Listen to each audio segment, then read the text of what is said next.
വളരെ ദുർബലമായ ഒരു ശബ്ദം കേൾക്കുന്നുണ്ട്. അൽ മാ, വെള്ളം തരുമോ? ഇതുപോലെ തൻ്റെ സഹോദരൻ പിടഞ്ഞു വീണിട്ടുണ്ട്. ആ സഹോദരനാണ് ശബ്ദമുയർത്തുന്നത് എന്ന് കണ്ടപ്പോൾ തൻ്റെ ആഗ്രഹം അവിടെ മാറ്റിവെച്ച് അപ്പുറത്തേക്ക് കൊടുക്കൂ എന്ന് പറയാനുള്ള ശക്തി എവിടെ നിന്നാണ് സ്വഹാബത്തിന് കിട്ടിയത്? മതം നൽകിയതാണ്. ആ സ്വഹാബി അപ്പുറത്തേക്ക്, അപ്പോഴേക്ക് അവരെല്ലാം ഈ ലോകത്തുനിന്ന് വിട പറഞ്ഞിട്ടുണ്ട്. വെള്ളത്തിന്റെ പാത്രവുമായിട്ട് ചെന്ന സ്വഹാബിയുടെ കയ്യിൽ വെള്ളത്തിന്റെ പാത്രം ബാക്കി, വെള്ളം ബാക്കി. 3 പേരും പരസ്പരം സ്നേഹം പങ്കിട്ട് ഈ ലോകത്തോട് വിട പറഞ്ഞിട്ടുണ്ട്.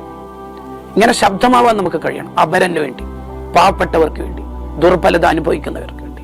ഇസ്ലാമിന്റെ ഓരോ ആശയങ്ങളും അവിടെയാണുള്ളത്.